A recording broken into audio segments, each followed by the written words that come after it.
Bom dia, turma. Aqui com vocês é o professor Jackson e hoje o nosso assunto será a organização do corpo humano. Iremos estudar como o nosso corpo ele se organiza e as funções que ele possui. Então, vamos lá. Primeiramente, vamos começar com as perguntinhas bem simples. Quanto tempo nós podemos ficar sem beber água? Alguém sabe? Então, a maioria das pessoas elas não conseguem sobreviver sem água por mais de 3 dias. Por quê? O que acontece? A perda de água pelo corpo ela leva à desidratação e as células elas acabam perdendo água, ou seja, elas acabam murchando e o sangue ele fica mais viscoso, mais espesso, mais grosso. Isso dificulta o coração a bombear esse sangue pelas veias. E quanto tempo uma pessoa aguenta o frio? Então, uma pessoa normal, saudável, bem alimentada, ela pode suportar uma temperatura de até 5 graus abaixo de zero, vestindo roupas leves. O que acontece se ficar mais tempo que isso com mais frio? Então, o corpo ele gasta mais energia para tentar manter a temperatura constante, em torno ali dos seus 36 graus por aí. Os vasos sanguíneos eles se comprimem, ou seja, eles ficam estreitos, o que dificulta a passagem do sangue. Então, quando o corpo chega a 20 graus Celsius, o coração ele para de bater, certo? Mas quantos dias uma pessoa pode ficar sem comer? Então, uma pessoa ela pode ficar de 20 até 30 dias sem comer. E o que acontece se uma pessoa ficar tanto tempo assim? Então, sem os nutrientes necessários, o corpo ele começa a usar as próprias moléculas, a própria energia para produzir as próprias fontes para produzir essa energia, prejudicando assim o funcionamento de vários órgãos, fazendo com que eles parem de funcionar corretamente. E quanto tempo a pessoa consegue ficar sem respirar debaixo d'água? Então, cerca de 3 minutos. Alguns atletas eles conseguem ficar bem mais tempo, mas uma pessoa normal consegue ficar até 3 minutos sem respirar. E o que acontece se ficarmos muito tempo sem respirar? Sem o gás oxigênio, que é o responsável pela nossa respiração, os neurônios que ficam no nosso cérebro são as primeiras células a morrer. Então, a morte cerebral. E aos poucos, os outros sistemas e as células do nosso corpo elas vão parando de funcionar. Então, nós já vemos aqui que praticamente tudo aquilo que nos mantém vivo são as células que são responsáveis por todo o funcionamento do nosso corpo, não é mesmo? Então, vamos ver o nível de organização do nosso corpo humano e das suas células, certo? Então, o corpo humano funciona de uma forma integrada, ou seja, todas as estruturas elas estão conectadas e se comunicam. Se não olharmos para o chão, nós corremos o risco de levar uma topada e machucarmos. Às vezes, se nós ficarmos nervosos para pensar numa prova, num trabalho, nós podemos ter dor de estômago, ter dor de cabeça, sentir mal-estar. Então, tudo isso são as comunicações do nosso corpo. Há muitas atividades acontecendo no corpo ao mesmo tempo, envolvendo todas as suas partes. E uma forma de compreender melhor como o nosso corpo funciona é organizá-lo e estudá-lo em diferentes níveis. Que é isso que nós vamos fazer agora. Nós vamos estudar a organização do nosso corpo em diferentes níveis, começando do menor nível para o maior, tá certo? Então, nós vamos lá. Vamos começar pelo menor nível, que são as moléculas. O que são moléculas? Moléculas são aquilo que formam a menor partícula do nosso corpo, que são as proteínas, os carboidratos, os lipídios. Então, esses são exemplos de moléculas que organizam em forma de célula. Então, se eu pegar e juntar um monte de molécula e juntar elas, nós vamos ter uma célula. Então, as células nada mais são que um monte de moléculas juntas e organizadas. E o que é uma célula? A célula é a menor unidade viva do nosso corpo. E nós, todos nós, somos formados por células de diferentes tipos, como as musculares, as nervosas, as ósseas, entre outros. Então, essa célula ela tem essas moléculas e ela também tem bastante água. A maior parte da célula é formada por água. E se nós juntarmos, nós já vimos que se a gente juntar um monte de molécula, a gente vai formar uma célula. E o que acontece se a gente formar ou juntar um monte de célula? Nós vamos ter os tecidos. E os tecidos nada mais são que um conjunto de células semelhantes, ou seja, um monte de células do mesmo tipo juntas, que realiza uma função específica. Então, percebam que nós estamos indo do menor e estamos subindo. Então, nós tivemos as moléculas, que é carboidrato, lipídio, proteína. Se a gente juntar tudo isso, nós temos as células.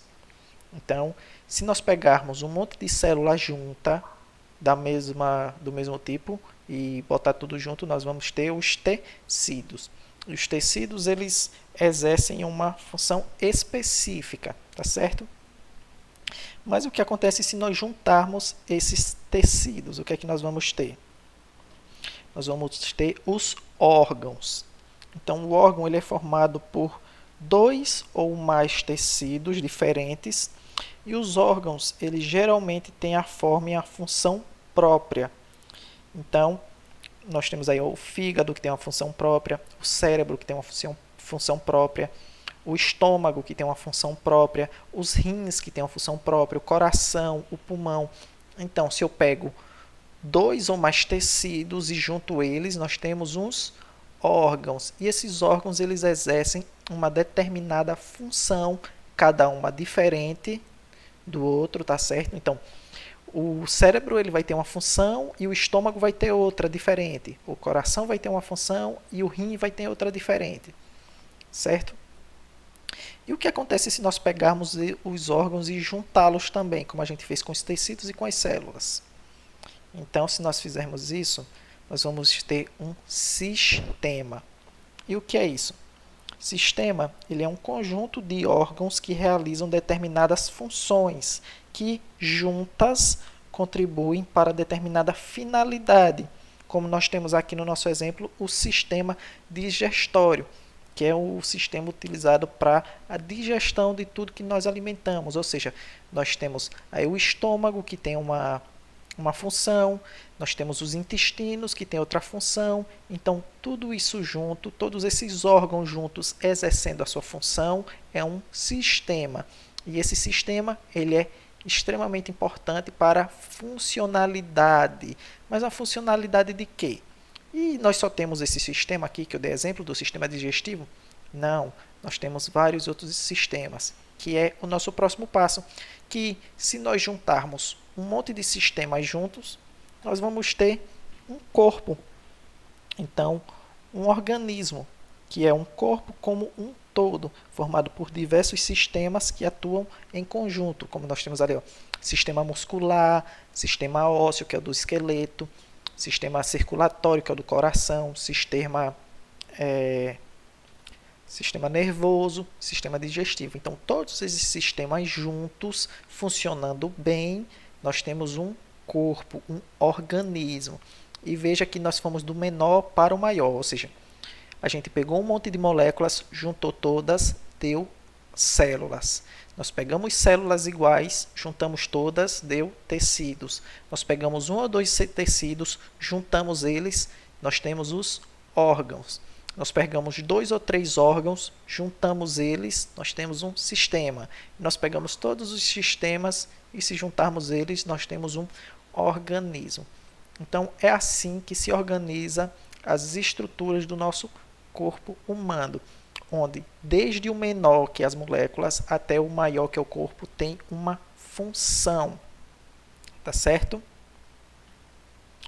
E o corpo ele possui esses diversos tipos de sistema que eu falei, que eles atuam em conjunto para manter a saúde, para proteger o organismo contra doenças, transportar e eliminar substâncias e também permitir a reprodução desses organismos.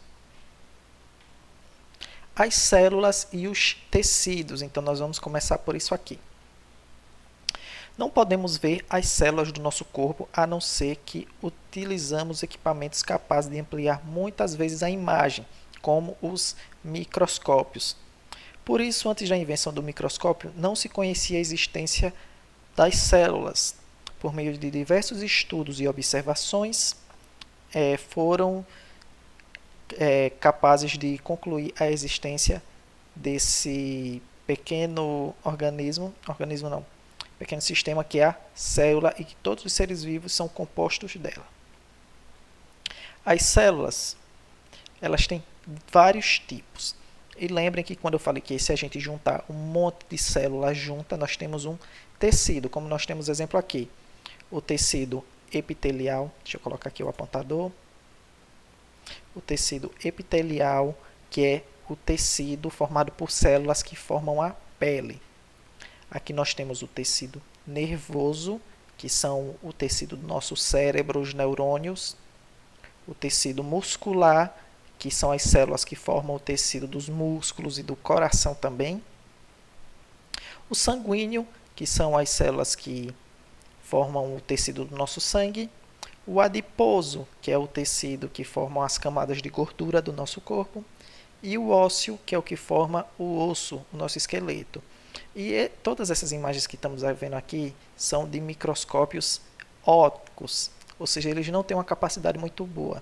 Porém, nós podemos ver aqui, ó, que com um microscópio com bastante potência, nós podemos ver aqui, ó, esse tecido. Esse aqui é o tecido sanguíneo, então aqui é o tecido do sangue.